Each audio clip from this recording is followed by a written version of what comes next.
more than 1 billion people have obesity. This is a topic that has been on my to-do list for at least 2 years. I was at 118.2 kilos, which is morbidly obese. It reached to a point where doctors be like, you can't even go to the gym right now. You're 195, if you just walk, you can injure your leg. I used to drink maybe 1 liter of water in a week. My choice of hydration was always a soda. You want to take it out on something, and food is there. So again, it's sometimes going back to childhood and addressing these root causes. In my case, I stopped going to the doctor. Even if I have a throat ache, she's going to tell me lose weight. Many people would think that a person would immediately be happy after a weight loss surgery, but you actually became depressed and wanted to quit. I tell my mom, I was like, why did you get me that burger when I asked you to? Like, couldn't you stop? Like, couldn't you just say no?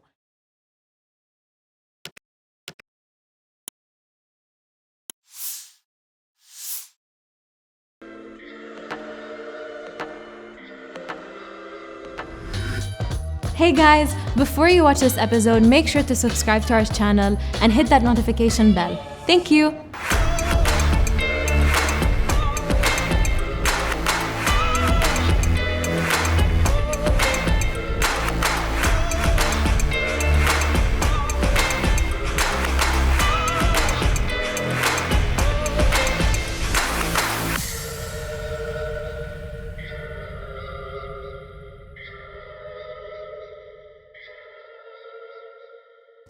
So I'm going to start with some stats before we kick off this important conversation. The first thing I want to say is this is a topic that has been literally on my to-do list for at least 2 years, at least.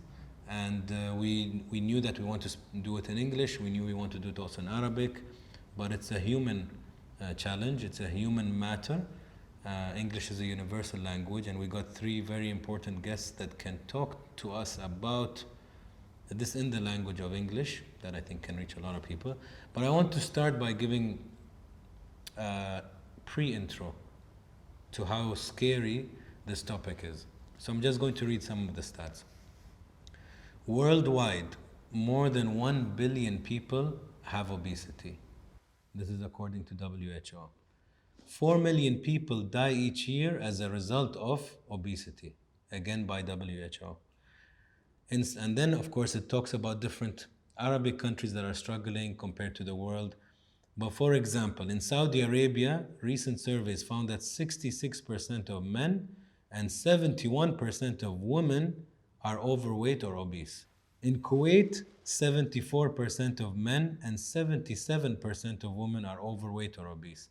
I mean, when you say numbers, it might sound like numbers and it might shock you, but these are important stats. So I want to welcome my guests today. I'll start with Farah, Nikita, Mohammed, Kindy. Thank you for all being here and Thank you for having us. Thank you. taking time out of your lives to share something that I think, one, I have 2 very strong human stories in front of me, which I always say it's selfish if you keep it to yourself. I know you don't, and you share it, but now we want to amplify that even more, because the moment you're generous with your story, you can help other people, like somebody maybe has helped you. And Farah, it's important for us even now to always get an expert. I'm not an expert. There are people who went through the experience personally, but also somebody who has studied it, who does this for a living, who knows maybe the latest myths and ideas or the best sustainable ways to work on this. So I have a nice, very good research that I received. I'm going to kick off, and then anybody who wants to add or interrupt, it's a coffee shop kind of conversation. Of course. Cool? Yes. Cool. Actually, can we do something also? Can we, in like 2 lines, just tell everybody what you spend your time doing? What do you do in your life? So, Mohammed. Gym and bowling. Gym and bowling? Yeah. And are you good in the bowling national team? I started becoming professional. I took it seriously. Nice. I got me some... And an actor, by the way. Huh? And an actor. An actor, yeah. Not full time at the moment, but I'm trying my best. Yeah. But stuff that I do at the moment is gym and bowling. It changed my life. Really? After everything happened, I felt like I started loving bowling more and loving gym more. So it's these two things that I actually combine all together. Okay. Nikita. I always like to say I work and I work out. I am an entrepreneur, and apart from that, I'm a gym girl, hardcore gym girl. Interesting, huh? We'll come back to that. Well, I think I'm your typical person who's trying to juggle work, life, family, my own goals, my health goals, you know, me wanting to continue to learn and study. And so, yeah, it's learning how to juggle all of this and continuing to do what I love the most, which is to help others. Okay. Kindy and Nikita. So we'll start with Nikita. Could you tell us a little bit about your weight loss journey? Sure. So I'm born and raised here in Dubai, and I think I was born big. I have been a big girl all my life. And at the age of 28, which is in year 2020, I was at 118.2 kilos, which is morbidly obese. And in about a year's time, I lost 50 kgs. Yeah. And as of this year, February, I've hit a 53 kg weight loss mark. So I started off at 118.2 kilos. I was a plus size content creator. My life was all about showing the world, young girls, old women, how to dress for bigger people, how to live life king or queen size. And ever since I started on my fitness journey in 2020, it's been 4 years. I have been consistent with the gym. I may have the biggest meeting or the worst breakup, but guess where I will definitely go? The gym. So yeah, I've had about 53 kgs of weight loss to my name, which has been best. Lovely. Yeah. Mohammed. It all started when I wanted to go to social media and start being a content creator. And then I found this amazing sport, which is rugby. And it's dangerous, but me, I love to risk it all. And unfortunately, I got this very bad injury in my knee, which made me not play rugby for a couple of years, which made me depressed. And then I was just, following my dream to become a very well-known content creator, but at the same time, I was really ignoring my health. So in 4 years, I've gained 110 kilograms. And it just hit me one day that I'm still young and my health is more important than anything in my life. My social media handles, my future. I wouldn't have a future if it's not my health. So I did the impossible to actually try to lose weight. I did the surgery first, and after the surgery came the life-changing routine. And alhamdulillah, right now I lost my 110 kilograms that I gained. It's interesting how, but you were born on the big side, you said. It's in you said like genetically you think? No, I mean, that like what I was you're saying? always a chubby girl. Since you were a child. Yeah, like I think I always ate more than I was supposed to. I was always bigger than the girls in my class. And siblings, if any? I mean, normal, and then, over the course of, because of bad lifestyle, I chose fast food over, I was telling someone that I used to drink maybe 1 liter of water in a week. My choice of hydration was always a soda. Sugar was my best friend. Same. Yeah. Same. I mean, exactly. what diet? Like, why? I thought my goal was to be a plus size bride, like India's first plus size bride or something like that. That was my goal. So. Because I don't know how big your followership is, or it doesn't have to be big, but let's say the 500 people who are so dedicated to you. Yeah. And you're telling them I'm the plus size person and the content creator and right? I celebrate this.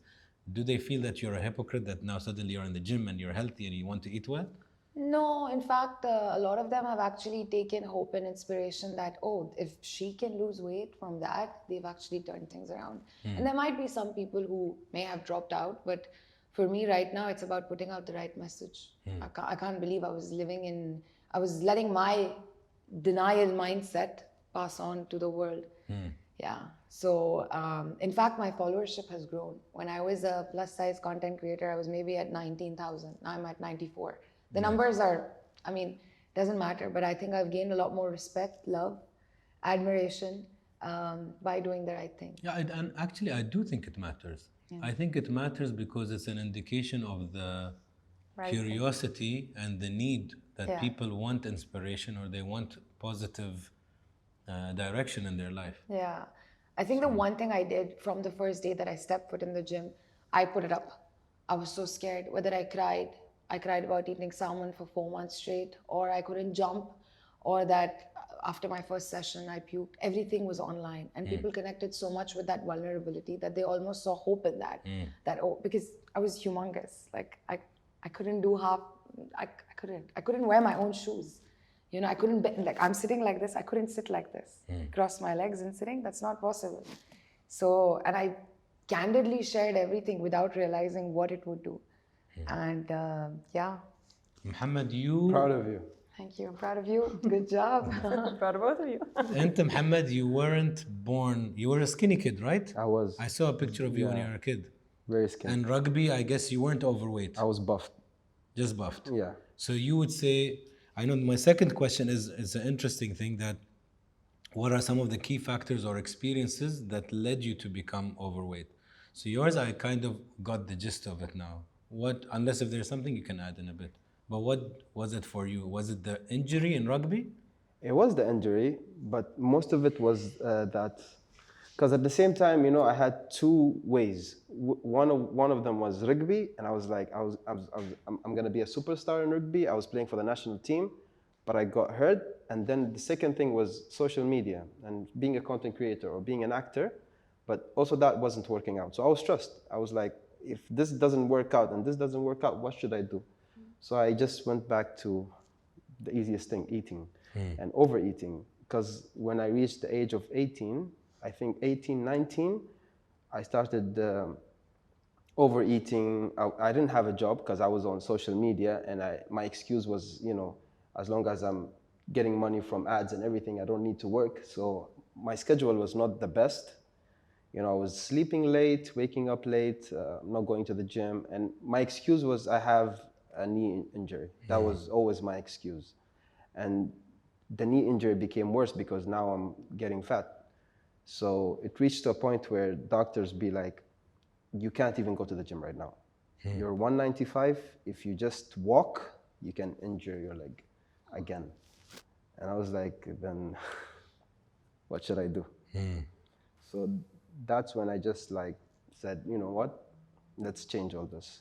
But when I didn't share it like you did. I'd rather do it by myself. So I took a break from social media, and then when I came back, people didn't even know me.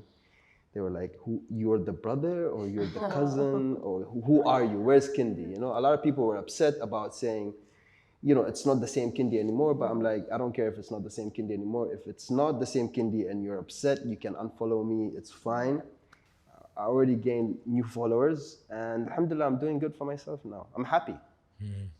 In my case, I stopped going to the doctor because I'm like, even if I have a throat ache, she's going to tell me lose weight. Why do I need to listen to this negativity?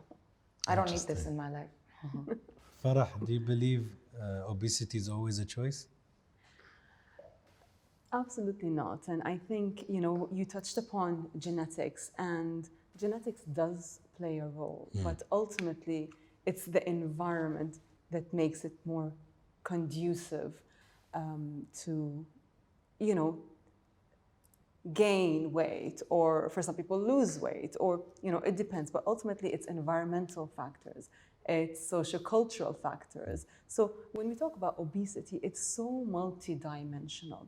And, you know, it's super inspiring to hear real life stories, and not only real life stories, but you know, that genuine transparency is incredible.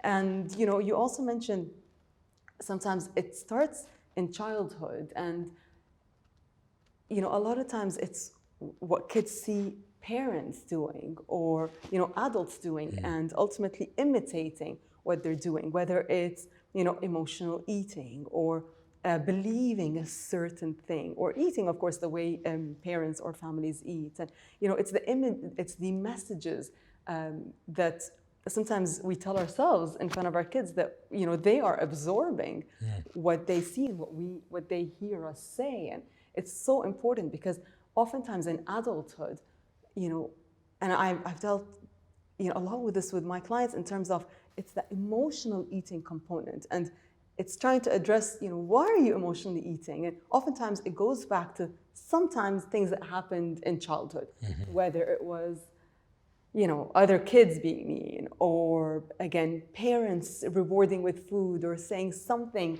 about food, or sometimes a doctor that might have said something that was quite offensive. So sometimes it's that thing that could have triggered, you know, as an adult, that memory that, you know, impacts your, you know, you want to take it out on something, and food is there, and you take it out on, you know, food. So again, it's sometimes going back to childhood and addressing these root causes in terms of, you know, why is someone emotionally eating? And ultimately, we always look at all disease and conditions in terms of how are we addressing the root cause, and especially with weight gain and, you know, obesity, it's so multidimensional that you need to look at hormones, you need to look at, you know, the psychology, you need to look at the gut, you know, the gut microbiome, and you need to look at genetics, and you need to look at behaviors and cultures and beliefs. And so it's, you know, you need to address so many things. It's not just about I want to lose weight and how many calories do I need. You know, this is one of the myths that, you know, we need to sit and count calories and how much did I, you know, eat and how much am I expending in the gym. And so it's, you know, it goes way deeper, and you want to create these habits that are really, really lifelong, and you know, that become part of your lifestyle. And ultimately, it's, you know, and I think this is also what both of you said beautifully. You know, you had a goal in mind. You know, you had a target, and you know, you were consistent. And I think consistency is such a big thing that, you know, many of us struggle with, because, you know, we get motivated and then we lose our motivation, and then, you know, so you want to keep that, you know, momentum, and that consistency is really, really important when you're on your own health journey. I feel like even time is your only ally. You know, a lot of people tell me, you know, how did you do it? And it's not about how I did it, because if I tell you how, even if you do the same thing I do, it's not going to work for you. Everybody is different than another body. But it's all about you just believing in the process. You know, for me, to be honest, I believed in the process, even though my first 6 months, even after the surgery, a lot of people thought the surgery played a big role in the whole process, but no, it didn't. Because if I forced eat, I could go back. But I think the whole thing was in me believing in the process so badly, even if I'm wrong, even if I lie to myself. So at the same time, I told people, I'll tell you something, maybe this could change your perspective in losing weight. The only time you'll be motivated is when you see results. The only time you'll be motivated is when you see results. In the beginning, it's very hard for you to see results, but once you see it, you will need zero motivation from no one, not like a gym coach or someone from Instagram telling you lost again and again and again. No, you don't need these motivational videos or anybody to motivate you. Once you see results, you're motivated. Do you agree? I think I have a bit to say about what both of them said. So I think obesity can be a very solid choice, but I completely agree with you, Farah. Kids, like, I tell my mom, I was like, why did you get me that burger when I asked you to? Like, couldn't you stop? Like, couldn't you just say no? And it's so unfair for me to say that. But it's also when I see my cousins reward my nephews, hey, if you do this right, I'm gonna give you sugar. I think people need to stop doing that. Stop glorifying something good with a reward like sugar. Sugar is the worst thing we can put in our body, you know? And I think, I used to say this when I was big, that even if you pay me $1 billion, I'm never gonna step foot into a gym. Like, what does the gym have to do with me? Like, I used to talk like this. And if I didn't see the results in the first month, then I wouldn't even like feel motivated. So I think initially when you're starting out, when sitting on your couch and eating a bag of chips is easier because, hey, like when I was plus, I had a steady relationship, I had my business, my parents still loved me, everything was good, you know? And with my friends, I would tell them, like I can be very strong. So I would like, you don't know, I'm fabulous, I'm a plus size content creator. But I think I needed to see that results. I needed to believe in that process. It took me 6 months to like the gym, like every session. Like I would struggle. And that's 11 a.m. session, I would run late. Now it's been maybe 2.5, 3 years, 5:30 a.m. I'm at the gym. I can open the gym. So my point is, initially, when I first started, the results, oh, things are working. Oh my God, I can look different. Oh, okay, this is disappearing. Exactly. Okay. So those things helped me. But now I think I'm at that place where I agree. I don't need motivation. My discipline talks for itself, but it takes time. But when it takes time and consistency. The challenge we have also is this fucking social media. I had to use the word. It's beautiful and it's bad. One of the bad things, since we're talking about a challenging aspect, is it simply oversimplifies things. For example, you see a footballer who just scored a crazy goal. You're like, wallah, if I was there and the ball came out, shoot the same. You underestimate. You underestimate everything. Somebody looks really good and they have a six-pack or they lost 50 kilos or 100 kilos. You're like, أكيد العملية. Of course it's the surgery. It's such a lazy claim. Yeah. Because you saw a before and after picture by a half a second just swipe like that doesn't mean it actually was that You don't know easy. the story So behind it. you don't see the story. So social media oversimplifies things. Hence, now when I see, wallah, I don't realize how long Kindy was away from social media. So I'm like, yeah, but now I'm already in the gym. I've gone like 3 weeks in a row. And I'm eating well, what the hell? And now I'm demotivating myself. And now I want to just quit because I'm not getting his results. I'm not getting your results. It was easy for them. She has money, she got a good trainer. I can find 10 excuses why you made it and I didn't. So that's extremely deceiving. You don't see the whole process of waking up early, of consistently doing things. Same thing happens with this show. People think it just became successful. When I tell them it's 5 years of Tuesdays, they don't believe. Consistently, They can't process it's compounded success, Exactly. incremental. And that's what I think. You mentioned something also, Farah. He said, it's not one thing, but maybe more. I like the word lifestyle. It is. Because lifestyle, it's your food, it's your surrounding, it's your friends, it's when you wake up, it's when you sleep, Absolutely. how much water you drink. Yes. That's what the doctor told me after the surgery, and he said, look, this mindset is with every Arab guy I know. They do the surgery because it's the easiest way, and then they come back and they do the surgery again over and over again. This is like a very popular mindset with Arabs only, because even if you go to the foreigners and you tell them about the whole surgery, they're like, what are you talking about? What surgery where you cut your stomach and stuff like that? The Arabs do this because they love food.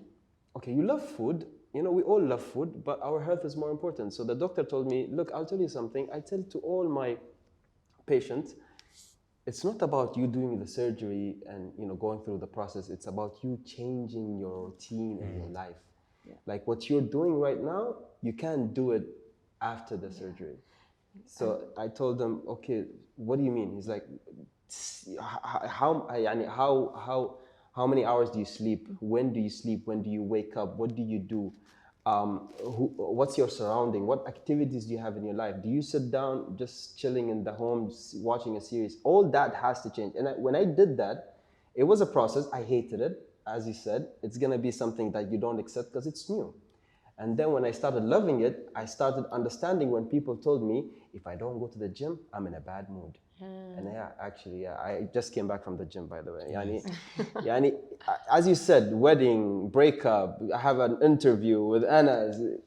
Doesn't matter. If you actually sleep well, you will have time. And when you have time, gym is going to be available. Yeah, and a big part of it, is fixing or changing, your lifestyle, but also your mindset. Because, it shouldn't be torture. It might be in the beginning, but you learn to love it and you learn to enjoy it. And a big part as well is letting go of your old beliefs. And things, and sometimes it's hard because these are beliefs that you were brought up with. Exactly. And that have become your identity. You said we love food. We all love food. Alhamdulillah, it's a blessing. But we could love the food that's right for us, and what's right for me might not be right for you, might not be right for you, etc. So it's again, that mindset is so important, and letting go of beliefs that no longer serve us because we are in a different phase in our life.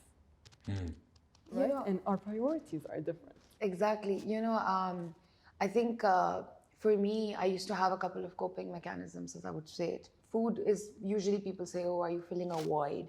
Material, over purchasing things. I remember I used to be so big and none of these brands would fit me. So I would just buy sunglasses because sunglasses don't have sizes. And I would think, oh yeah, I'm going to wear something expensive and I'll look good. That used to be so food, material, alcohol, I'm going to drink the night away. Who cares? My life's good. I'm having fun. Look at me. But what I've realized through my fitness journey is that, when I feel happy, when I feel content, when I hit a new PR, because I'm working on something that is fully earned by me. It cannot be, given by someone else. So while working on my body, while working on my health, while working on my mindset, while changing my lifestyle, I'm, facing a new obstacle. And when I overcome that, it's just a different sense of fulfillment that none of these things will ever. I have a question. How do you, so when you are, I'll go to one point after, but when you are in this phase where I'm just going to wear a designer sunglasses and I'm going to eat whatever I want and I'm going to drink the night away, how do you pull yourself, what needs to happen in your story, what happened to pull you out of this weird illusion that you're living, that you think this is cool? It took a lot of work. It took several months.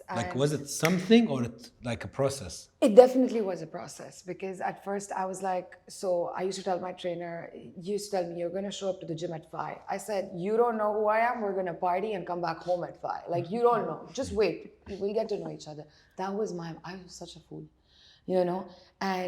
but I think with the course of time, I realized, what was I doing? And then just the goodness of showing up at the gym and feeling oh my God, look, today's session was at 6 a.m. I struggled. And your team starts respecting you. And even from a health perspective, I had so many health issues.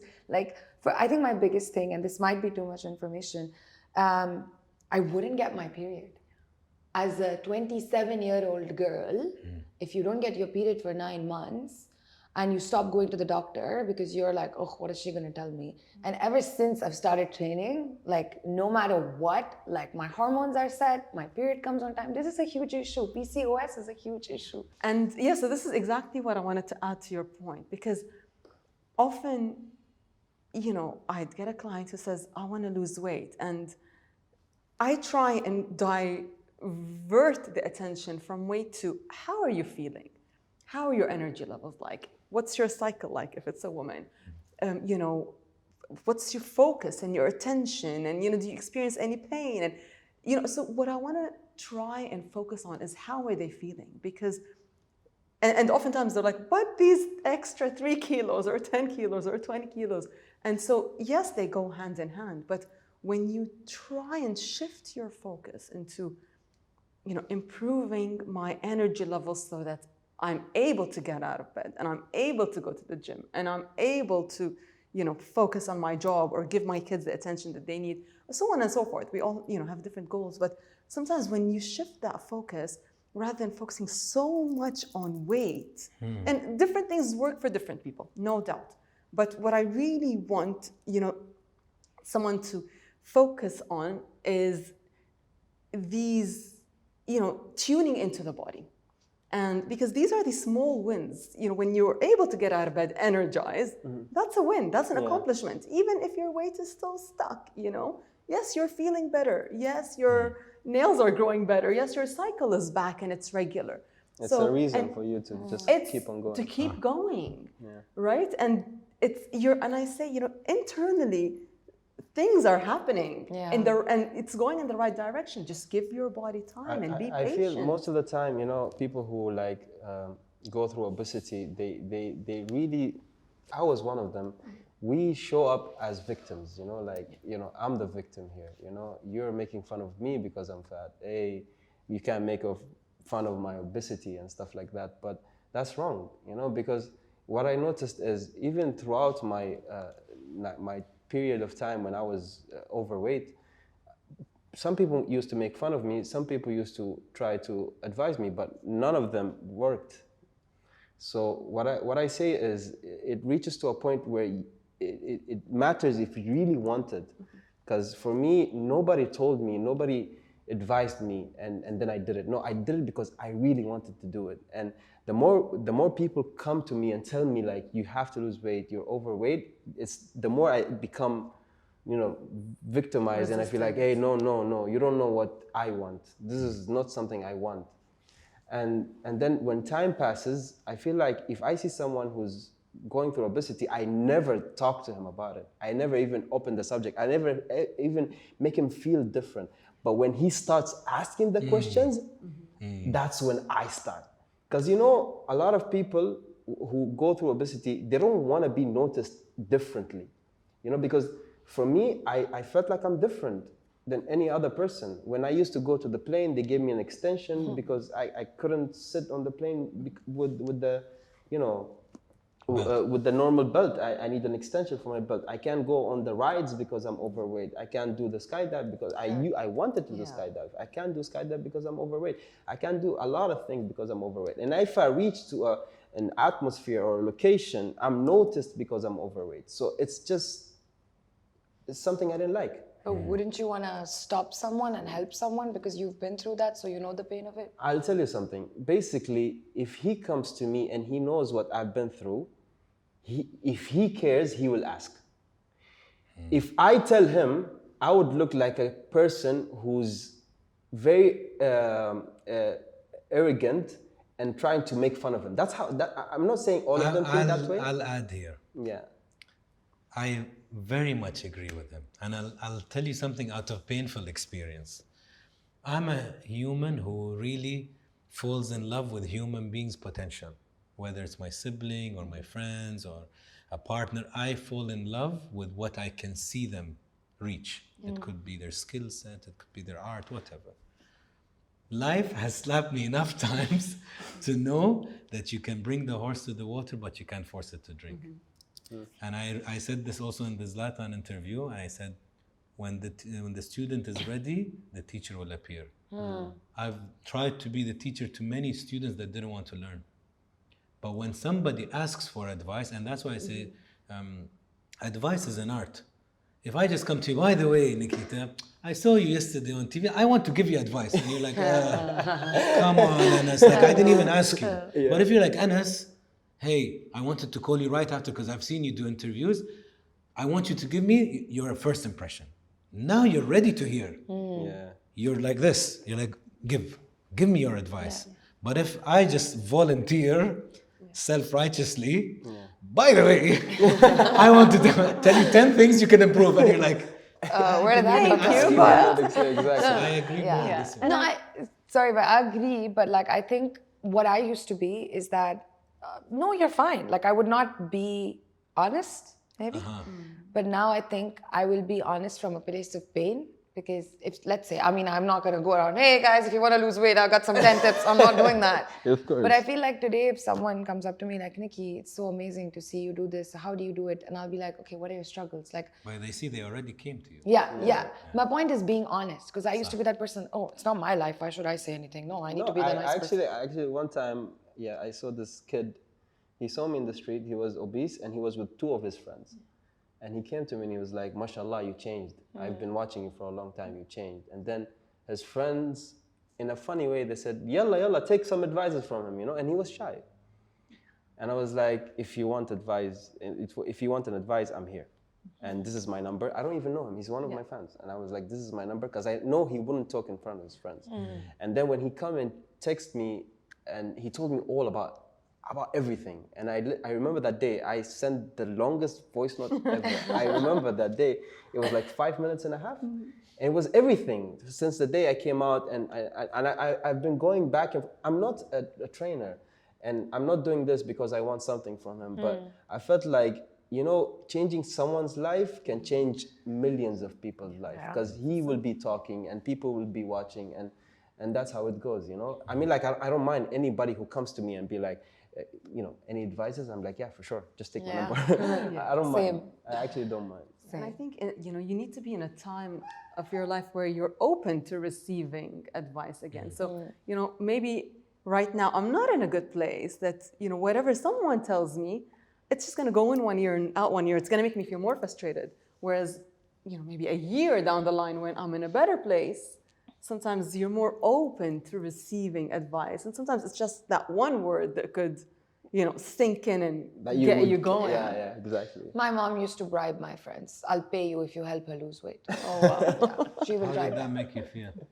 I was like, guys, it's not gonna happen with you. It's fine. You're not gonna make anything. Yeah, but she came from, you know, it's a loving place. But, you know, sometimes, you know, it's parents doing, or family, or even close friends doing something out of love and out of what they think is helpful for you. But in the wrong way. it's, Yeah, but I think she had tried everything. You know, she was like, okay, listen, remember- guys, you help me. I can't help my daughter. Please help, I please. remember my dad, he gave me this example, and he didn't say anything after it. My dad never advises me. My mom does the advising, and my dad just looks at me. And his looks are enough. say it all. So one time, you know, me and my dad, we have this relationship. We're just very close, like best friends. And we're just chatting and laughing when I was obese. And it was like, imagine one day you fall in the toilet. Who would carry you? It was funny. But at the same time, it was something I should think about. You know, in that weight, you fall in the toilet. Like, would you even wake up to open the door? And if the ambulance come, would they take you? Wow. And how would it be hard? Wouldn't it be embarrassing? And then he looked at me, he laughed, and then he moved on. But for me, it wasn't just like a chat. It was something I should think about. Yeah, the way he put it there, it's like, you know, if he was direct with me, he's like, you have to lose weight. Imagine you fall in the toilet. And then I wouldn't accept it. But the way he brought it and put it on the table, I'm just like, damn. Yeah, this reminds me of something my dad said. He's like, if you and I go for a race, I'll win. And I used to be like, yeah, you would. Like, I think growing up, I was always chubby, like I said, in school. And you know how boys are, you know, I would always be made fun of, like, oh, like, and the funny thing is I can remember instances. I still remember we were getting on a school trip, we're on a plane, and I'm walking in, and there was boys sitting, and they're like, oh, guys, hold on to your seats, Jumbo is coming, you know? So I feel like I had heard so much of this that I would like, nothing, I'm thick-skinned, you know, that would be my... But it still hurts. The funny thing is that I And remember every single incident. I can make a video about all the ways I have been bullied. And, you know, there are a lot of treatments and modalities that touch upon all of these, you know, because for some people, even 10, 15 years down the line, it still triggers thoughts and actions and behaviors. So, you know, there's a lot of nowadays different modalities in terms of touching on these childhood traumas, you know, no matter how big or small these traumas are, but it's really releasing these. I read a book that now I'm going to be bragging in a lot of episodes about. It's a great book. It's in French, but they translated it to English. And I'll just speak about the one specific, I think, to today. The author speaks about the 5 wounds that we are exposed to as children from our parents, either or. But one of them is humiliation. Yeah.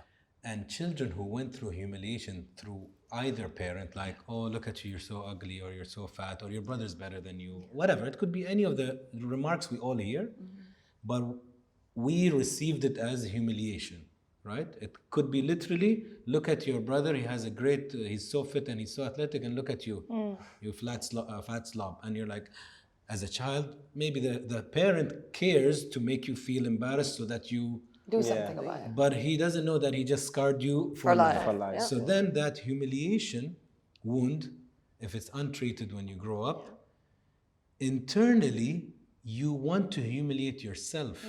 You don't think you're worthy of being good looking. You don't think you're worthy of being fit. So you emotionally eat, you abuse yourself, you don't sleep well, and you don't even understand it in your brain, but your brain is now wired to humiliate yourself, and you're not worthy of love.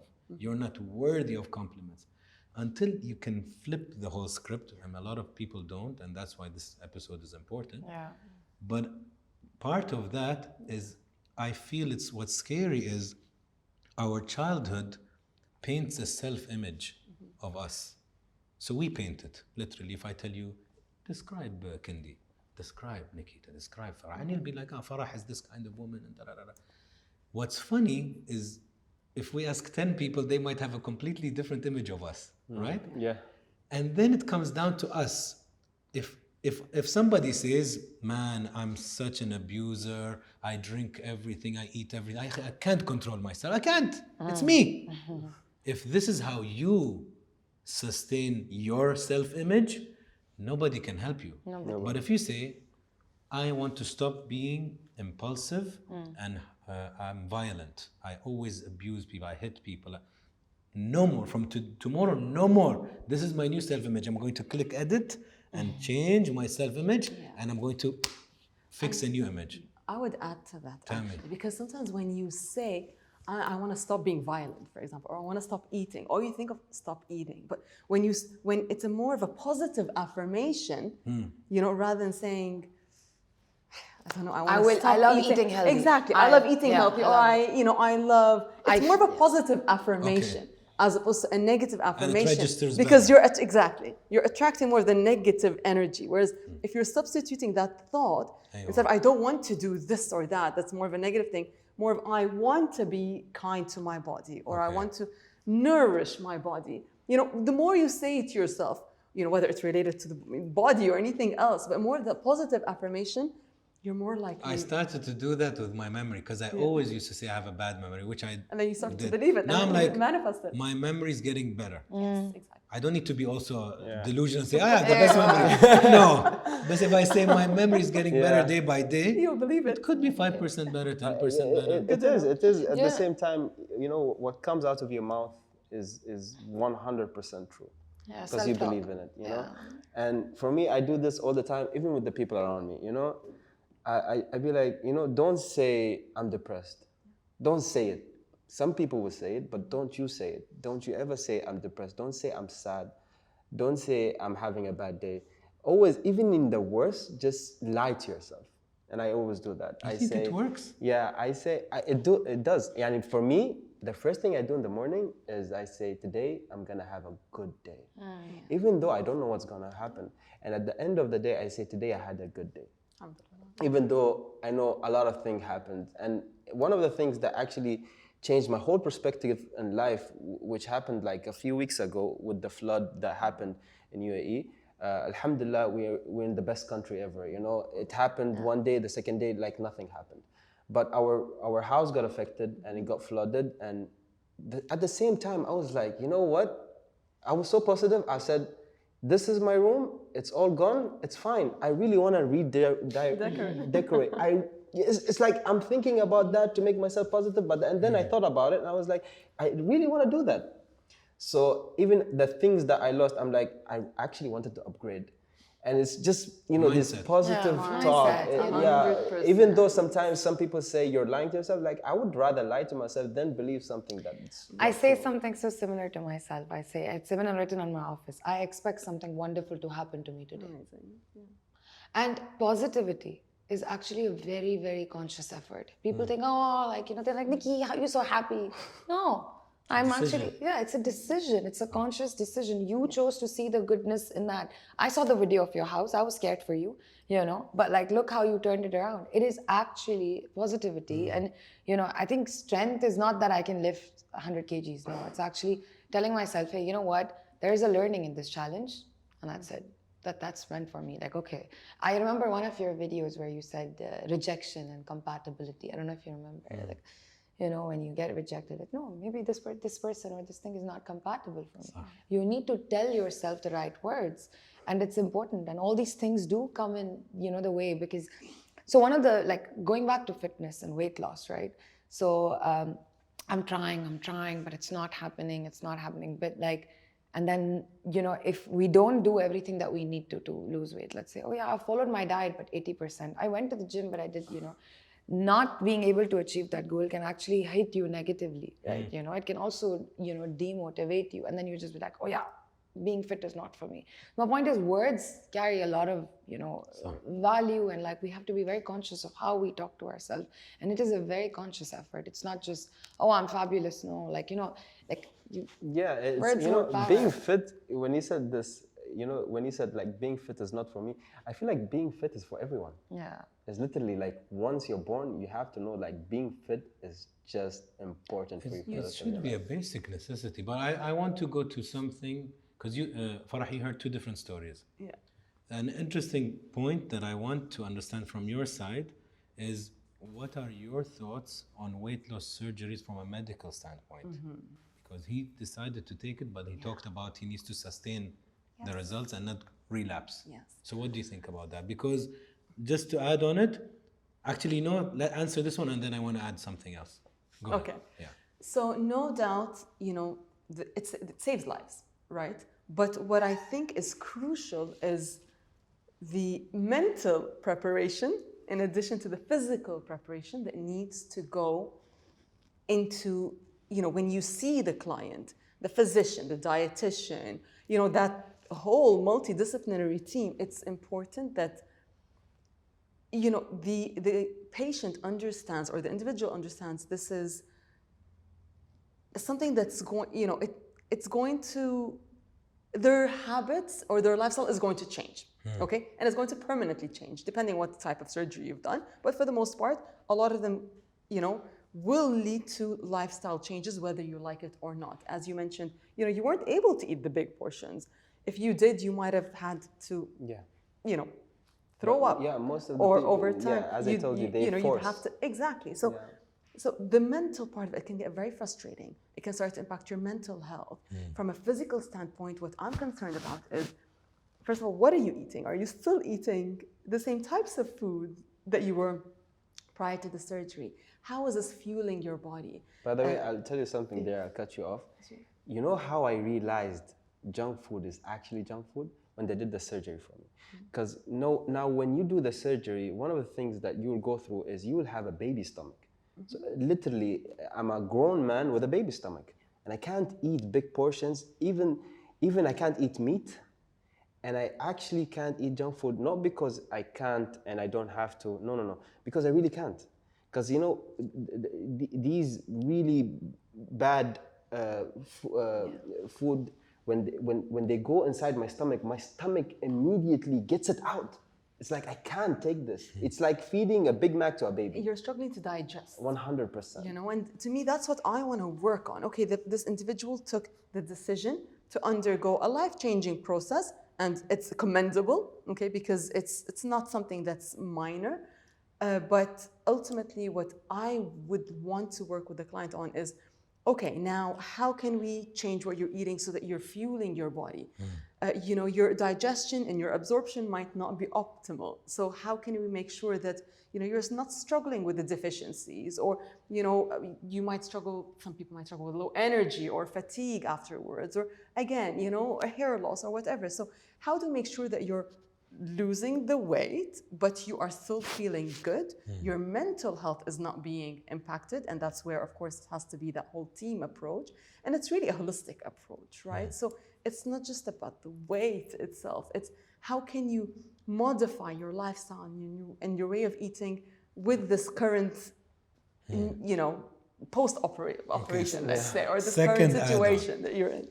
The add-on is, what do you think of this new trend of taking injections like I knew Ozempic, that was going to go. Yeah.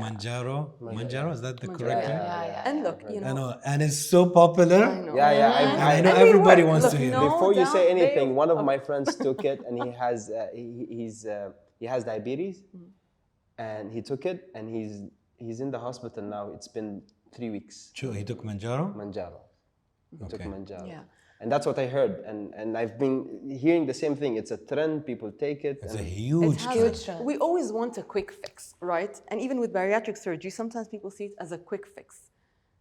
And they work. There's no doubt that they work, okay? But ultimately, they have to be done under the supervision of a healthcare That's what I practitioner. heard. Yeah, exactly. First Because, and foremost. Yeah.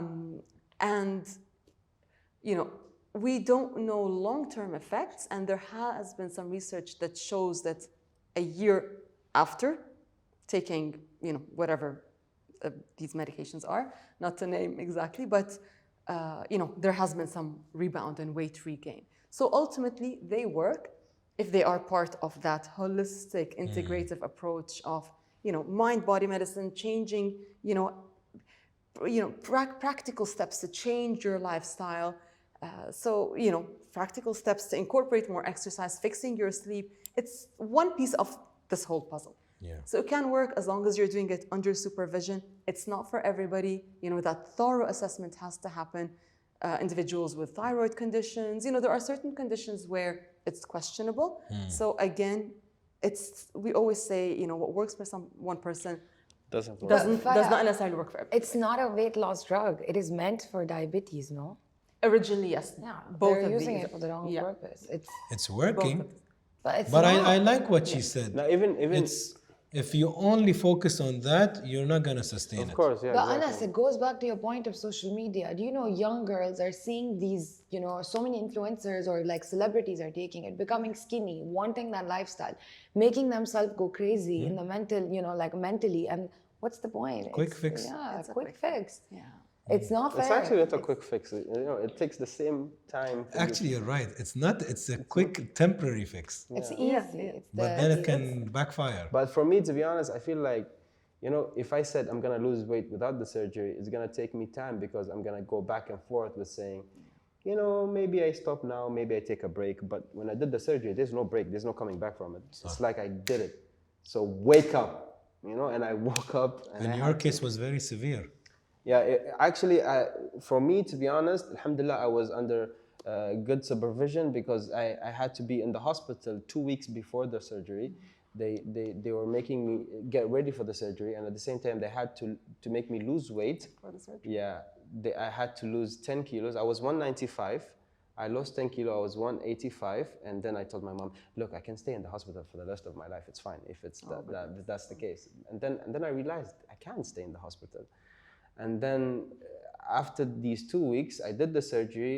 I came out the second day. I hated myself. And I remember I was under drugs, and my dad came to me. And I remember the first time I opened my eyes, nobody was like looking at me, or nobody was like, answering me. So I was like, doctors, and doctors were passing by, and I thought I was dead. And then my dad came, and then I saw my dad, and I was like, "Dad, am I alive?" Okay. And he was like, "Yeah, you're alive." And then I told him, "Where's my stomach?" And he was like, "Khalas, they cut it, and you're fine. Everything is." But it felt weird. 2 weeks to it, 3 weeks later, and then I started realizing that I did a big decision, so I have to stick to it, and I have to become responsible of this big decision. But you made a conscious decision, Alhamdulillah. right? And it's always monitoring our thoughts. And I think it's always important, and I'd love to hear from both of you, if did you seek help from a health coach, a dietitian, a PT? Did you have that extra support and motivation to keep you going? So my story is rather funny. I did not reach out to my personal trainer. I was reached out to. Someone's like, "Hey, do you wanna?" And I'm like, "Who cares? 10 hours, 10 sessions. I'll go. It's okay. Life's good." My mom would go to the temple if I lost 5 kilos. Wallah, she would be like, "Oh, look, my beautiful daughter lost 5 kilos." So it makes me wonder, and I've committed to the gym. Like, it's been 4 years, guys. You can make me take anything. I have a dumbbell tattoo. Like, I'm obsessed. I'm a gym girl. You can call me. Gym. They're like, "Oh, look, I'm a girl," but like she lifts. These cars. Yeah, exactly. They're my shining glory. But like, I did not even want it. And I wondered, I'm like, "Nikki, like, are you crazy? You didn't want it." Like, I told you, I was happy in my life. Like, I wasn't even one of those girls who'd be like, "Oh no, I'm big. I'm going to be front of the stage. I'm going to dance. I'm going to do everything." But then when I thought about it, and the fact that I remember all those incidents makes me think that somewhere deep down inside, that little Nikki felt really bad. And, she remembers everything. Because I've committed to the gym, like, you have no idea. Like, it's insane, So it's shameful to say that I did not even think like I needed it. I thought I'm going to die 100 plus kgs. Khalas, this is fat. Nikita is always going to be fat. This is it. She's a fat girl. That's my identity. And definitely, had the support and stuff, and like it's been good. And because you need it early on, you need it. But I truly, truly think that, weight loss, and I was also very fixated to a number. No, I need to hit 65 kgs. I'm no good, like all of that. I've just realized that anything to do with the body or like losing weight is actually so much more to do with the mind. It is that holistic approach. It's the people you spend time with. It's the choices. Because to wake up at 4:30 a.m., I actually have to go to bed at 9:30 p.m. So you have to have a different Yeah, set of my friends. set of friends cannot be the ones at the hottest clubs. Sorry, no can do. Exactly. So they call me Cinderella. Gotta go. Bye. But yeah, so I didn't have a trigger point. But I remember like during COVID, when everyone was eating food at their houses and stuff, that's when, I remember very clearly some incidents. I was going out for a dinner with friends. I was wearing 3 pairs of Spanx. Spanx are shapewear. Or like I remember I was recording this beauty video and I'm like, oh, this fat here. Okay, if I change the camera here, oh, they're still fat. Oh, okay, maybe Nikki, you just look like this. So I feel like now that I remember these things so clearly, it was playing in my head. I was feeling conscious. And maybe that's why I committed to the gym the way I did. But yeah. Kindy, any trigger point? For me, to be honest, I feel like I was also the same. I was always saying, I'm fat and funny. So people love me, Yeah, And same. I was always saying that, there's always a solution for any problem, especially clothes. I used to love wearing clothes. So I go to this place, I'm not going to say the name of it, and they have like till 7XL. And I'm like, whoa, I'm in heaven. I'm like, I'm so happy. And even sometimes I go there and I snap it. And the second day, all the 7XLs finish because I have people who are also obese and they're waiting for a place. So, and then I had this one, a guy who came from a company. Also, I'm not going to say the name of it, but they came and they wanted to do a really big deal with me. And it was one of the biggest deals in my life. And it was a clothing brand, but unfortunately, they don't have my size. They do have XL, 2XL, but they don't have the size that I really want to feel comfortable in. I don't want to look fat. I want to feel comfortable with, like oversized, For me, 7XL is oversized. So we went back and forth, and they said, maybe we'd do a special, collection for you. And then when I heard the special collection, I was like, what do you mean special? Am I different? And then it hit me there that, I'm not the same. I'm not the same person when I'm sitting, with my friends. I'm not the same person in this group. I'm not the same person in any environment I go to. And that's when I said, I have to change. And at the same time, I thought, when I look back at it, I'm like, maybe, like a part of me wanted to just gain weight and lose weight and see how challenging it is. I love challenge. Well, I have a question for you that maybe some people might not understand this part. Many people would think that a person would immediately be happy after a weight loss surgery as they start that journey of weight loss. But you actually became depressed and wanted to quit content creation. So what happens after the surgery?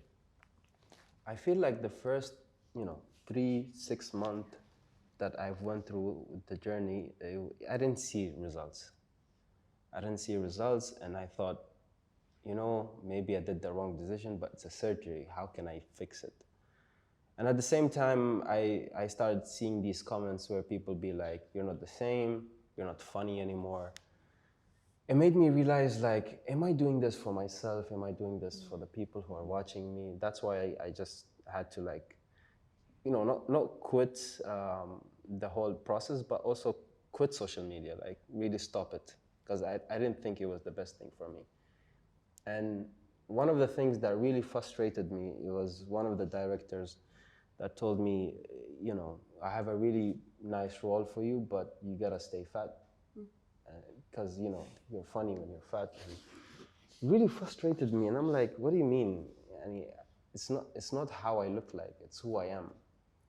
So I wanted to change that perspective that anybody can be funny, as long as you have you have the right tools and you have the charisma. It doesn't matter if you're skinny, tall, fat, it doesn't matter. And, comedy is not by looks, comedy can be by situations. So if you're good with that, then it's all good. And then when I went through the depression, I just felt that if this is the process of just losing weight and that's what I'm gonna go through, just, you know, let me just go through it. And because, you know, at that point, you can't quit depression. You can't say, I'm sick of it. What should I do? You can't do anything. You can't go back. And that's the position where I am. So I was like, let me go through this and let me see how it goes. And one day, inshallah, I'll just come back stronger. And I did, alhamdulillah. I did.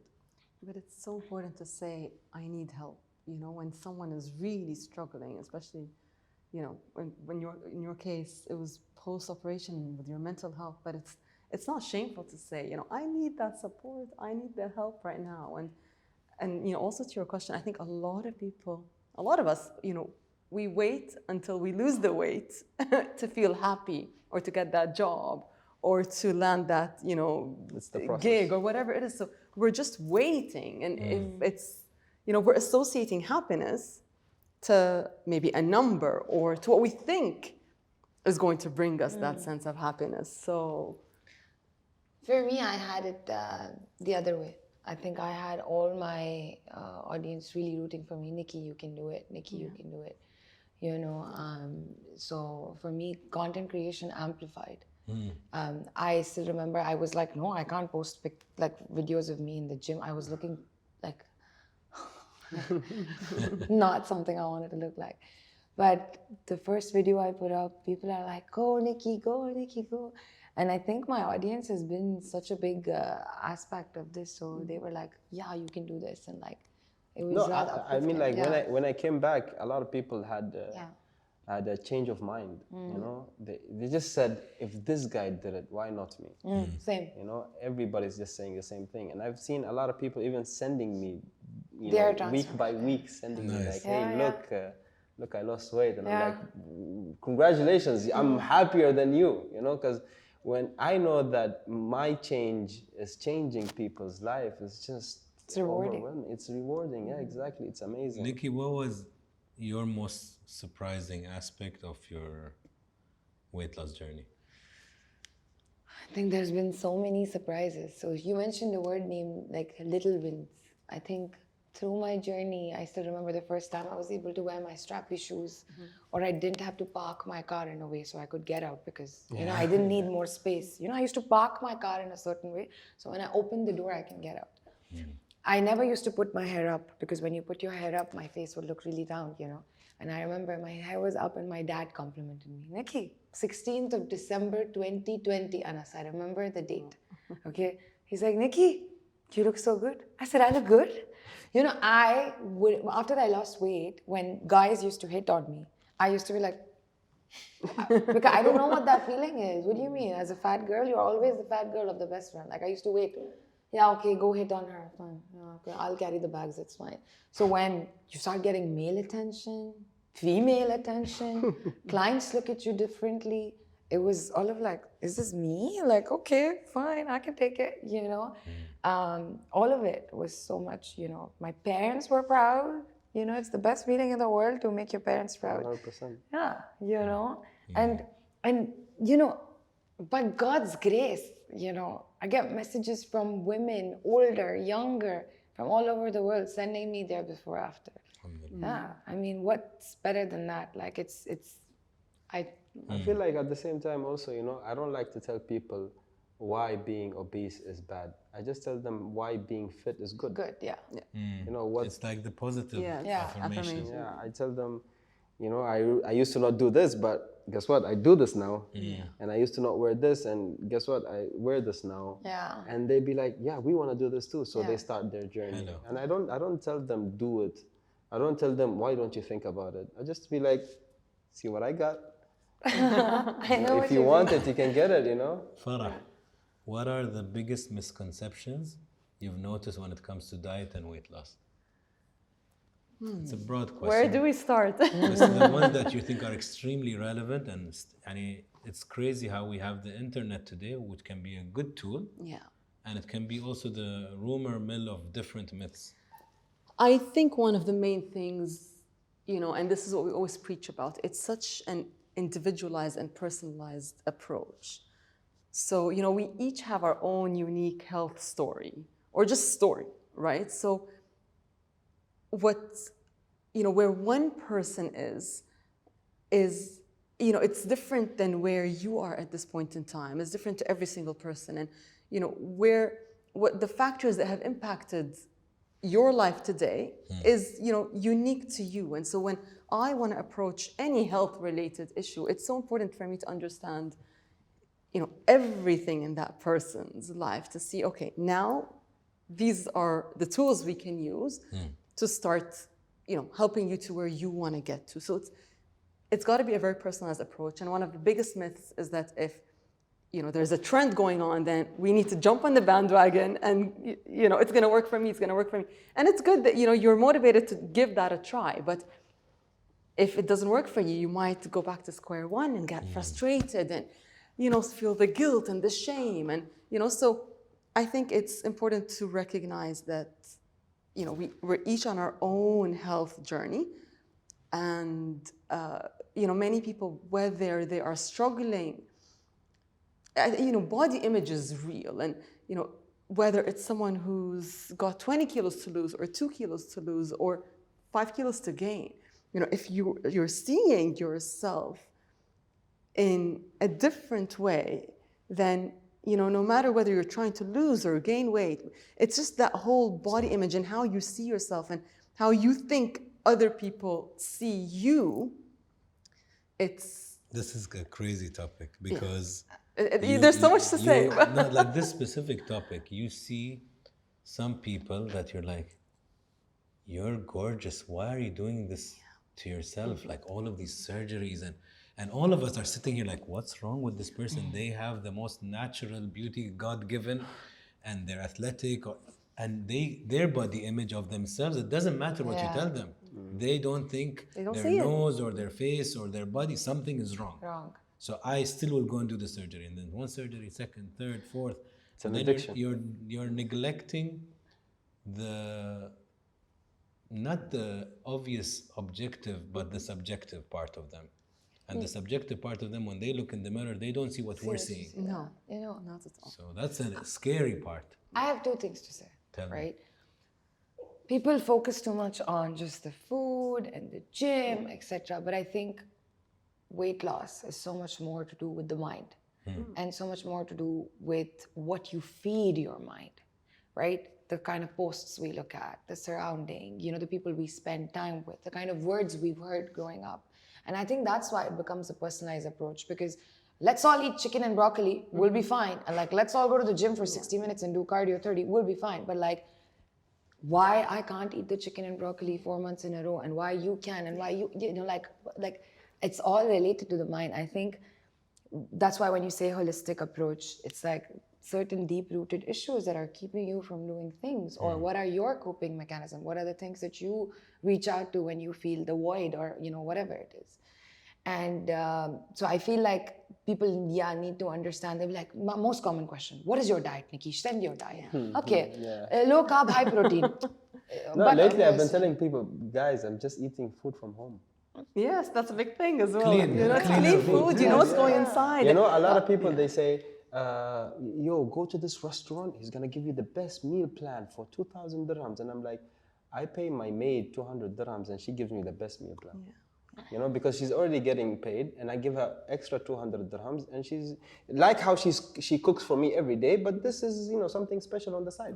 And I'm telling people, it's not about from where do you eat, or which diet plan do you do, or which coach you're training with. It doesn't matter as long as you want it. Because a lot of people say, I want this one coach that if he sees me eat like junk food, he beats me. I'm like, no. That's wrong. Yeah, that's very wrong. That's because wrong. If you don't want that, nobody can make you do it. You know what's so important? Sorry, it's why do you want it? What's your purpose? And okay, it's easy to say I want to lose those 20 kilos, or what? But why? But I think to get to a point where you're 118 kilos or 195 kilos has got to do with the mind. Yeah, there must have been something gone really wrong for me to think that I can eat that much, because it was pure food that made me gain weight. It's all the situations. So then that's the thing, that you need to kind of face your fears. It takes courage to be like, I made a mistake then. I know I'm using this or that. So I think people need to, it's very hard, it's very scary, you know, you can live in denial, but it's important because being healthy is, I think, is how we're meant to live, no?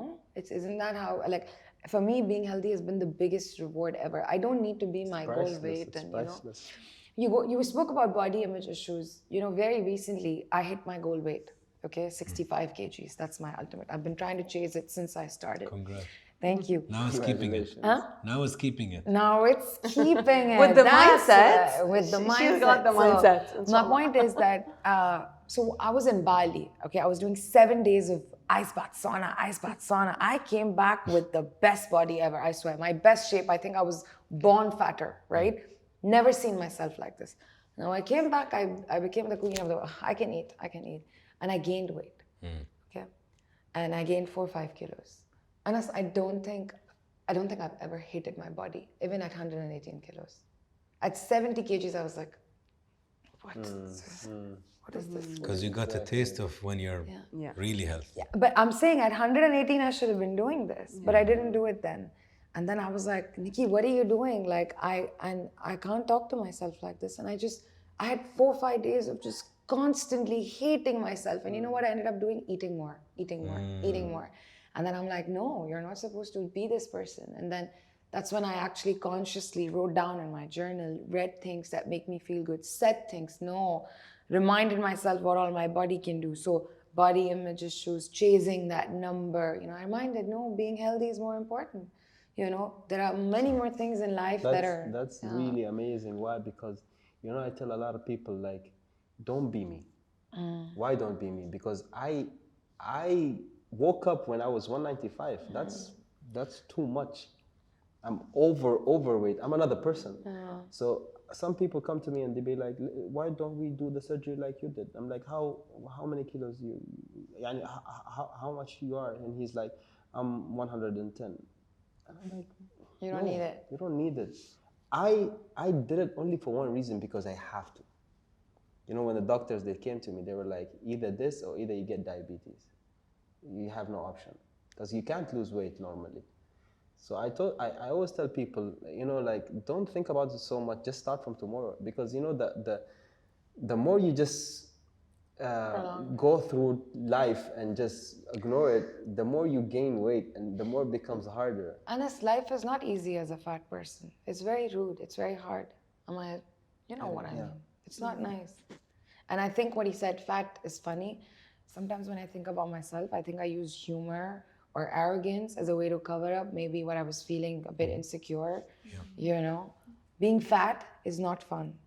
It's not fun at all. And you know, a lot of, you know, as social animals, as human beings, one of the things we crave is attention. So if I am, let's say I am a 60-year-old in school and I'm not funny, joking wise, maybe I'm not the most athletic. Okay, so I'm not getting validation from athleticism. I'm not getting validation from my jokes. So maybe now if I act silly and stupid and eat so many burgers in front of everyone, now they like me. I need to do more of this because now I finally got validation. And that's where you start to build that self-image at a very young age that this is my character. Exactly. But it doesn't have to be. Doesn't. That's what you think is your character, and your worth is being built on a certain condition. It's conditional love and conditional attention. But if I start to say, maybe some people like my core, forget my body, my brain, how I speak, maybe some people think I'm a weirdo, some people think I'm intellectual. It has to reach to a point, because, you know, when we're kids, we want attention, but when we become older, we just want people who we trust around us. And I feel like the most important thing is, you know, if you're on social media, I don't blame you. But if you're not on social media, why you're looking for attention? I've seen a lot of videos of kids that really want their TikToks to go viral. They really want to feel the taste of fame. And when it comes for me, if you ask me, I would say fame is not good. It's not the best, you know. Privacy, bye-bye. And, you know, everybody just wants to get a piece of your life and see what's going on. And I've seen the series a couple of days ago, and I saw it, and I saw about this girl who's stalking this guy, and how I didn't watch it yet. I know which one. And I was saying this is just a normal example of how someone can take over your life just by knowing the small details about your life, which is very scary. So in the end, I say, you know, don't look for attention. Look for privacy. Look for peace. Peace is amazing. Nikki, Look for have you noticed a difference in how people treat you prior to and after the weight loss? 200%. Okay. I mean, I was completely, it's totally my clients. I had people who wouldn't even look at me because I was fat, you know. Now because they see that I have a disciplined life, whatever, they'll, you know, have a conversation with me. Respect, Anas, I've gained respect. I was just, telling a story to someone where this young girl, she was telling me, Nikki, you know, me and my cousins used to share your stories, laughing at you, how you used to dance and, you know, drink and, you know, like this big girl trying to be the party queen. Yeah, like, look what she's doing, you know. And I was like, oh, really? And now? She's like, now we share your stories in admiration, inspiration, and respect. Respect.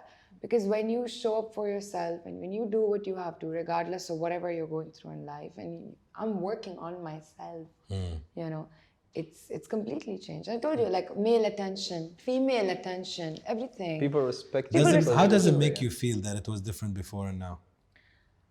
I think, I mean, you know, when people say looks don't matter, oh, that is, please, they absolutely matter. We all judge each other the minute we see each other, 100%, it's true.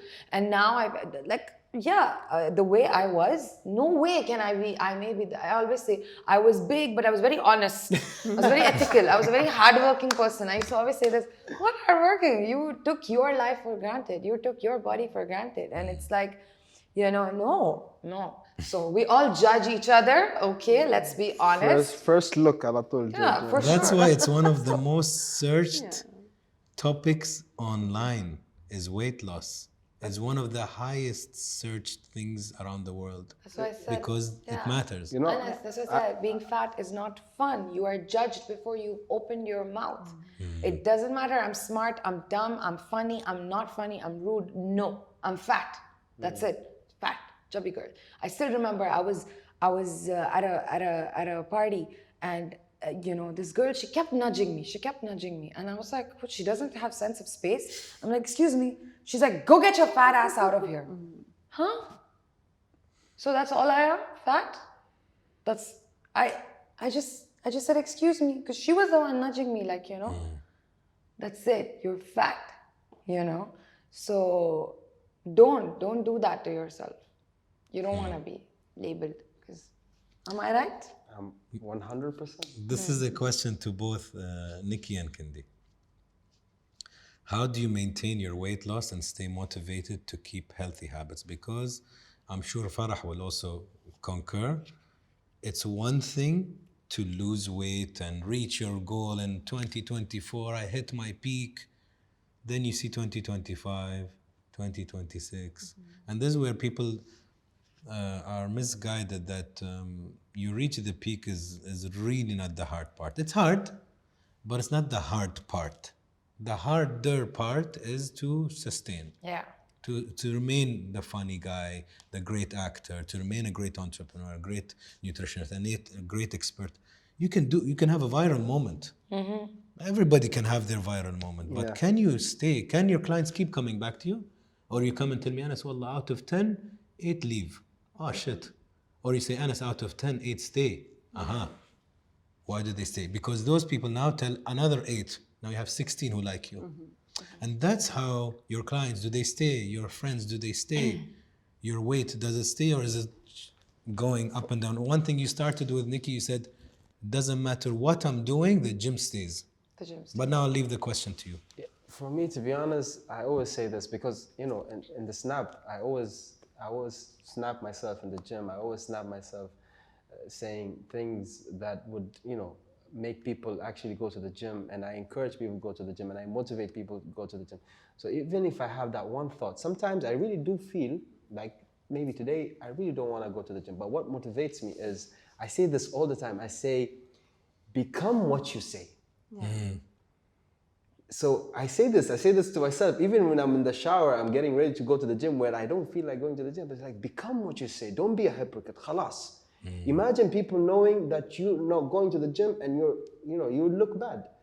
Even though people would know or people won't know, I don't care. But when I say that to myself, I just hit the gym ala tool. And then I go back to, my normal routine. And at the same time, I had two goals in my life. One of them was losing weight, and at the same time was being in shape, being the best shape. Because a lot of people, when they lose weight, they become so skinny, and I don't want to be so skinny. I want to be in a good shape. So I lost weight till 85, and then I gained weight till 92. And right now I'm 92. I'm 92, but I'm all muscle. Because I went to the gym, and I saw the right people, and I worked on myself, and now I'm just jacked. And then I realized, now I know my body. And like how you said, I gained 5 kilos and I was upset. But now you lost 5 kilos because you know your body, because you're used to it. Now you know, because a lot of people come to me and be like, tell us how. I'm like, no. I'm not gonna tell you how.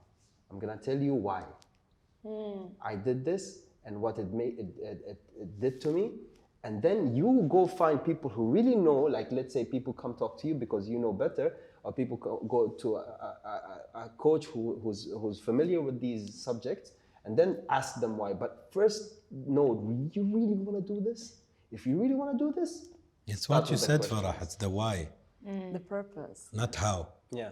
How you find the find the way. 12 You'll best find ways. the way. Solutions. Yeah. Why do you want to do So it? when I saw myself, like getting those biceps or six packs, wallah, it's my first time. Even when I remember the first 2 weeks, 3 weeks, every end of session gym, I just like chichik, and I just like post it.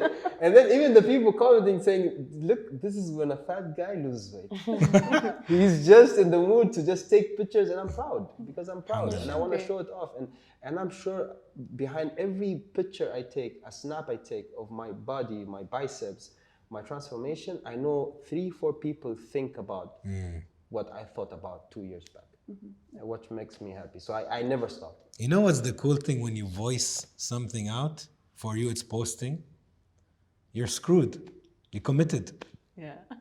So when you keep it to yourself, you can excuse yourself. Nobody will go. Nobody will go, oh, why did you go up? But when you announce things, like if you say, listen, guy, you said now on camera, this is my ideal weight. You're screwed now. Yeah. Because we all know. Now we all know. And which is a very good thing to do. But it needs guts to voice it and be like, shit, I voiced it. But okay, khalas, it's done. Yeah. Now it's a commitment. So, if I may answer that Yes. question, I have a couple of things I want to say there. One, social media, right? I put it out there. I've put it out there since day one, and that has actually helped me be more responsible. Because there were times where I ate something, like I'll be like, I'll like glorify, something. Nikki ate it, so even we can. I'm like, guys, please don't. I had a low moment, just please. I was upset. You cannot do this. So I feel like that posting more and more added a sense of responsibility that really people are watching and like they are learning. And from Jan to March, I did a 90-day fitness journey where every day, Anas, I vlogged. Every day. I vlogged that I slept at 9:30 and I woke up at 4:30 and I drank 4 liters of water. Now, there were some days where I did not sleep at 9:30. So then I was like, I am not sleeping at 9:30. So I feel like being honest and being on social media has actually made me more responsible. Because there were some outings, I'm like, guys, I cannot be seen outside. I cannot get out. It's wrong. I feel like a liar. I cannot. So I've taken the social media as a way of keeping myself accountable. That, hey, listen, Nikki, people are watching you. You can't. And you're absolutely right. Losing weight has actually been the easier part than maintaining. So 2020, I started. 1 year later, I lost 50 kilos. And then I hit about 68 kgs. I didn't hit my goal weight. And then 2022, I became 84 kgs. I gained 14 kilos. Yes. Wow. I gained. And then again, I went back to 72. So I've been yo-yoing, right? And like I said, I think there were some times when I'm like, hey, at least I'm consistent. Like, okay, that's most important, whatever it is. But I think doing it like this and learning the process and understanding myself, age, maturity, has made me true. I love being a fit girl. I love being a gym girl. I love my peace. I love going to bed at 9:30. So I have actually really adopted that lifestyle. It is who I am, it is who I want to be. My kids will not be scared to go to the gym. They all will be. Because growing up, I did not. Maybe my parents did not enjoy that lifestyle. And I know one thing, that gym intimidation, which is extremely real, which is probably one of the things why people don't even like, no. Yeah. You know, I don't want that. I want my kids to be doing monkey bars. I do monkey bars now, Anas, not when I was 6. I can do monkey bars now. So I just want this to be absolutely normalized. So that is my motivation. Posting on social media has been good. I've learned through gain and loss and maintenance that, okay, this is a lifestyle. It's okay. Weight has to go up and down. That's fine. I just know that I have to be more conscious in my You said a choices. very nice thing about being honest, and that's very important for you if you're on social media, because you can't draw that persona for like your viewers that you're just perfect. Yeah. No way. You know, because they will be like, "Are you a robot? Like you don't not get authentic. It's not relatable. صح 100%. It's not relatable. Yeah. So when they see you being honest and relatable, they'll be like, okay, she's They're a normal human. person. Yeah. So She's a I've- human. She yeah. did this, and I can do this too. Sorry, I just want to say, I've actually even cried on camera. I've said, guys, I hate salmon. I can't eat salmon. So they've seen it all. So they like know everything. And like I'm someone, I don't know if you guys can tell by now, if I'm lying, you'll see it on my face. I'm extremely Honest, expressive. honest. You know? So I've taken that to my advantage, and I'm like, my honesty is what's going to keep me accountable. You know, Farah, also what's crazy, now it will be a question for everyone, and I'll start with you. But before that, I remember that once I was talking to somebody, and I said, you know, I do personal training. I think it really helps me because I don't have much time. And when I have that 1 hour, I really want that hour to count. So I think with a trainer who's like, Anas, 3 more, or no, your form is wrong. No, you're going to, for me, it helps. So he goes, how much do you spend on the trainer? And I know that my trainer comes at the higher price, you know, it's more convenient. He comes to me, blah, blah, blah. So I don't remember what I said. I said maybe, I don't know, 500, 600, 800, whatever, right? I threw the number out. It's like, oof. And I'm like, okay, let's play this real logical game. If all the general trainers cost you 350 dirhams per hour, the general and plus minus, if I say 800, you'll be like, what the hell, right? Because it's not the norm. Same if you go to a dentist and you say, I spent 60,000 on my veneers. And they'll be like, no, what the hell? The average is 30 or 40. So I'm like, you know what? It's a funny world where if I say I want to buy a really expensive designer hat, maybe it will cost me 2,000 in a shopping mall, right? And nobody will think it's that weird. Yeah. It's a hat, huh? It's literally a hat that I will wear for probably a year, maybe lose. But when you say, I want to spend 500 dirhams on my health, they look at you weird. So the whole priorities and the perspectives is all wrong. Yeah. If you go and tell, let's go extreme, okay? Like really, the woman buying a designer bag for 20, 30, 40, 50,000. None of the girlfriends from any posh city will be like, wow, you wasted that much money on that bag? You know, it's just a bag. Of course, They'll be like, people will hate me when I say this. But I don't, look, I'm not criticizing the bag. I'm not criticizing the hat or the jewelry. I'm not criticizing any of that. But what's your priority? This vessel that you've been gifted, which is your health, or something I'll wear on it that doesn't increase my health up or down? So our priorities are all wrong. Yeah. Now I'll come to you. Sure. What advice would you give to someone who's currently overweight and struggling with their weight? So we'll go 1, 2, 3. I think it's really a bunch of everything that we've been speaking about in terms of, you know, what are the goals that you want to achieve? Why do you want to achieve these goals? What can you do? Who can support you? And you know, I think practicing that, of course, you know, awareness of your thoughts, and it could be, you know, different things will work for different people. The accountability, the social media accountability, or the personal trainer accountability. But ultimately, it's always going to be a journey. You know, you get to where you are, but then, you know, sometimes you want something else, and so it's constantly and continuously a journey.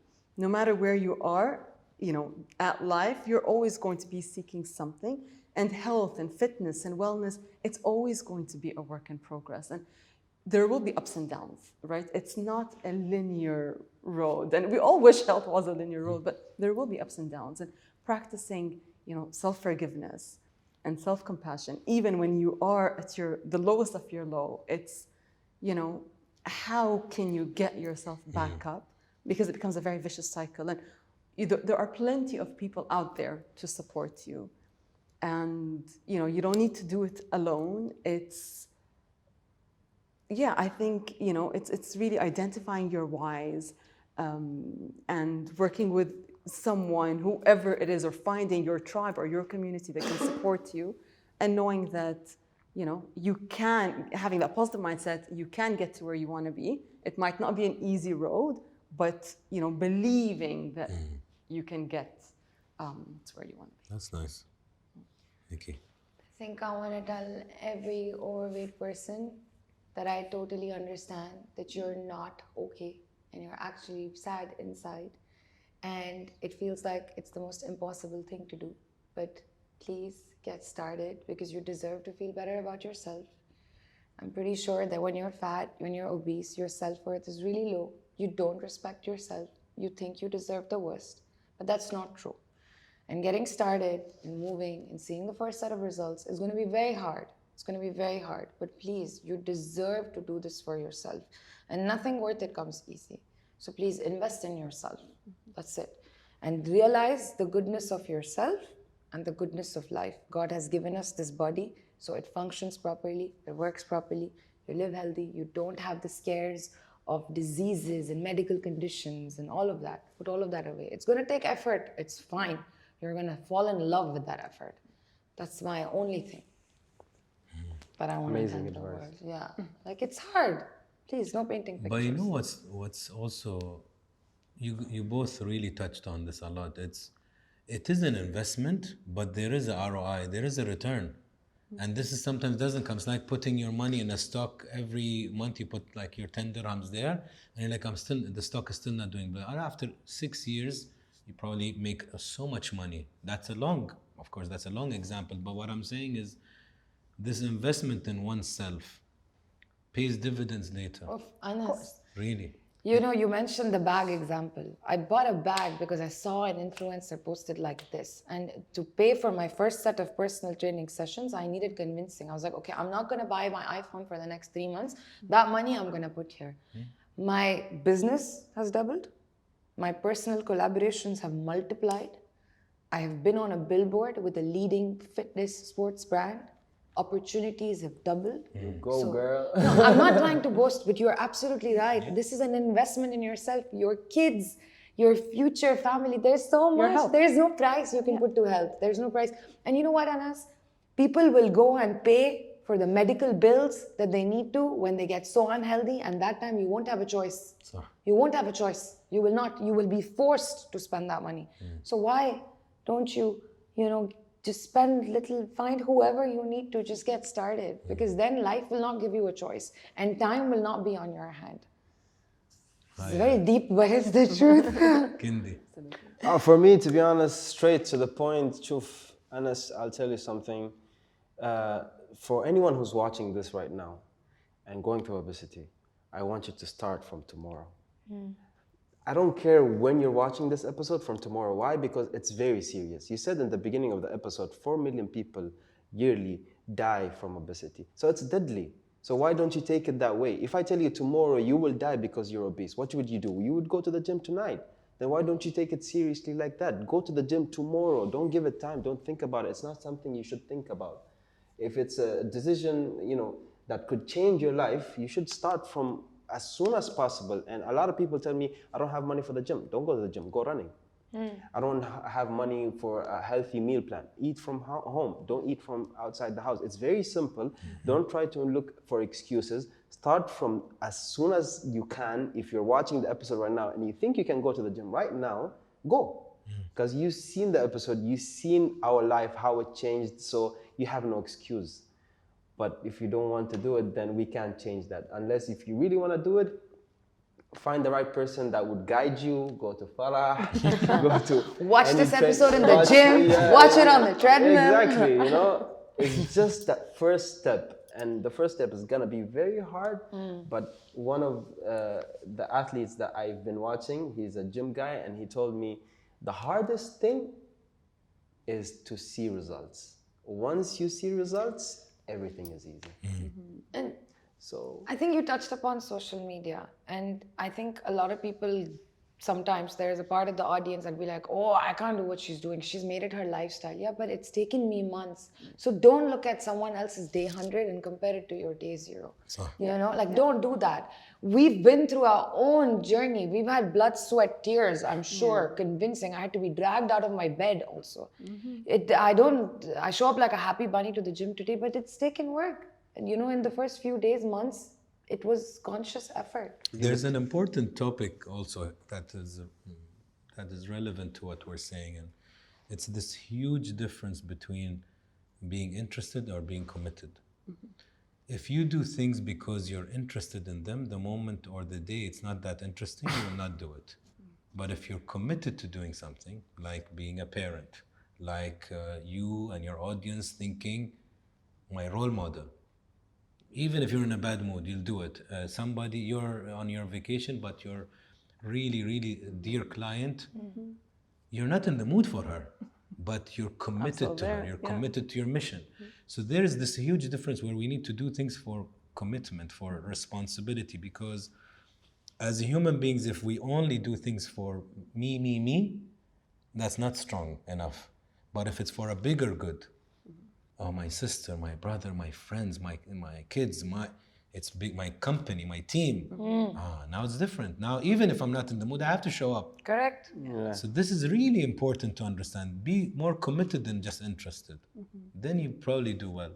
I'll do another lap with my last question.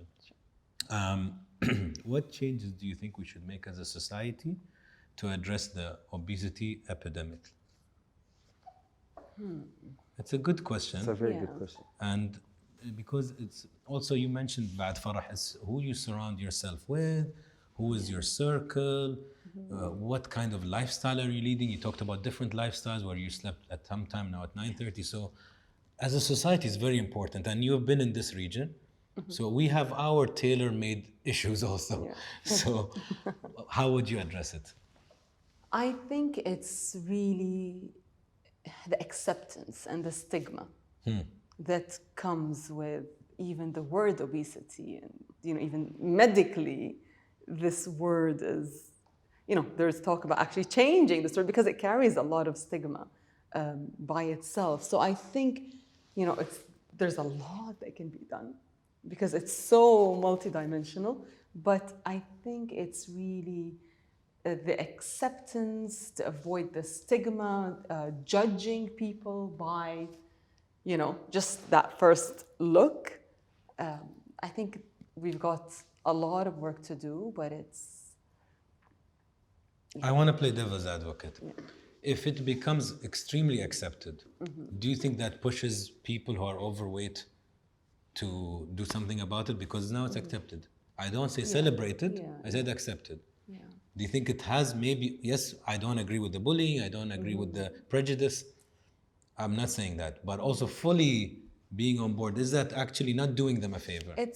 Look, I think the word acceptance, definitely can have different meanings associated with it because it can be a motivating factor, but it can also be a detrimental factor. So it's not saying, we all know the, let's say, health risks, the economic risks associated, right? But also, you're touching upon mental health issues, and so I think when we say accepting, it's not to judge and have that stigma and that isolation, but instead, to accept individuals.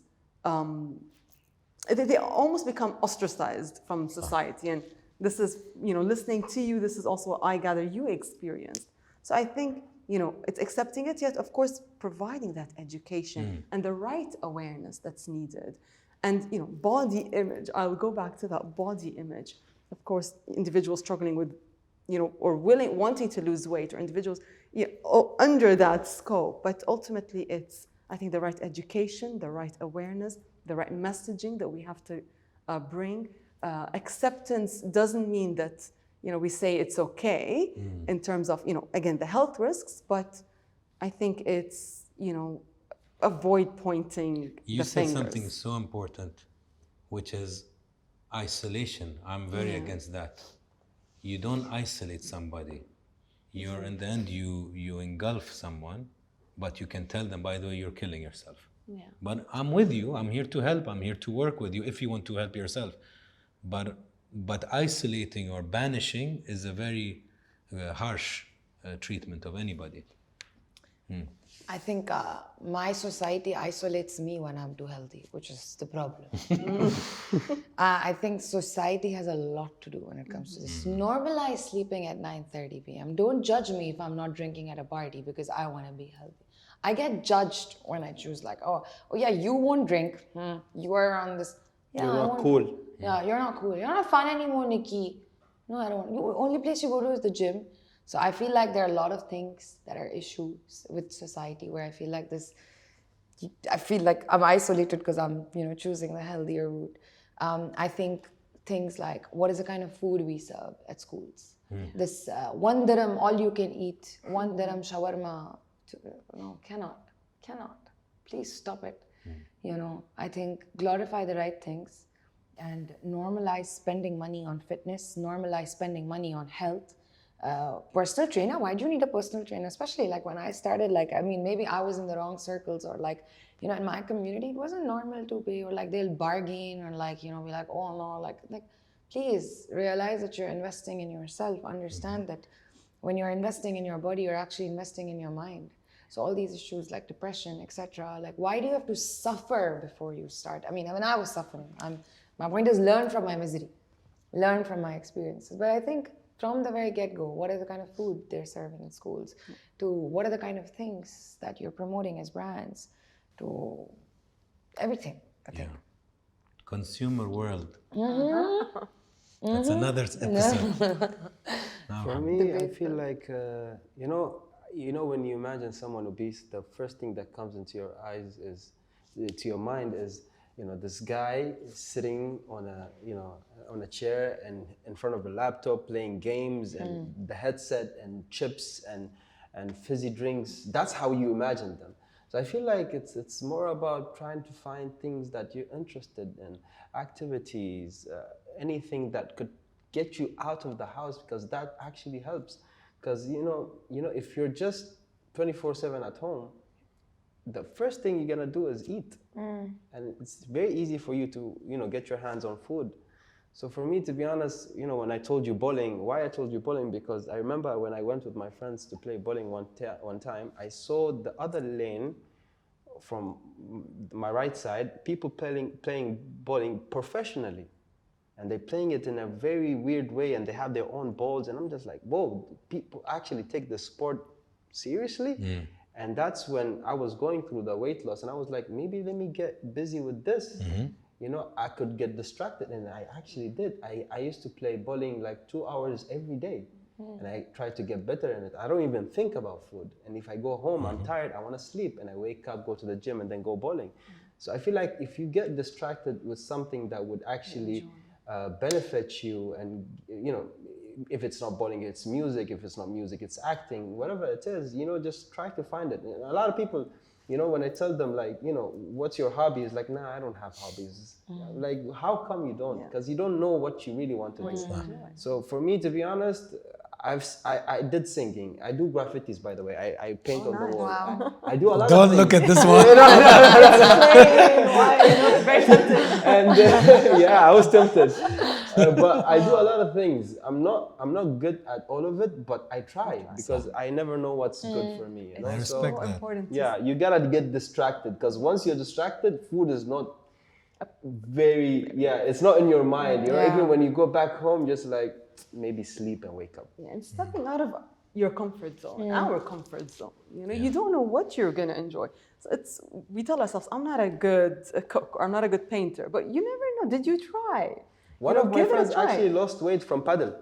You know that. Yeah. We It's went a great play- sport. Yeah. You burn a lot. Yeah. So funny thing is, I already lost weight, and I told him, come play with me. He was like, bro, I'm fat. I can't run on the court. And I'm like, no, it's very fun. You're not running so much. You just like, your hands. So we went there and we were playing, and then I told my friend, be easy with him. He doesn't move a lot. And then he heard and he was like, what do you mean? No, play hard with me. I'm like, okay. So we played hard, and then he got that sense of challenge. So he wanted to become better. So he started playing more. And then, mashallah, he lost 15 kilos. Wow. Just from just being so addicted to this game. It's so many things. Like, this is a great episode because we've touched on 36 things maybe. At least. But little things, even here at Bibi in Ramadan, we have this walk challenge, and it's quite competitive. So we all have the app, and every team, it's the whole team has to perform. If only one is good, and you lose the whole competition. So everybody has to hit like More steps. 5,000 steps a day. So you see everybody doing meetings while walking, and at night, and a lot of people are losing weight.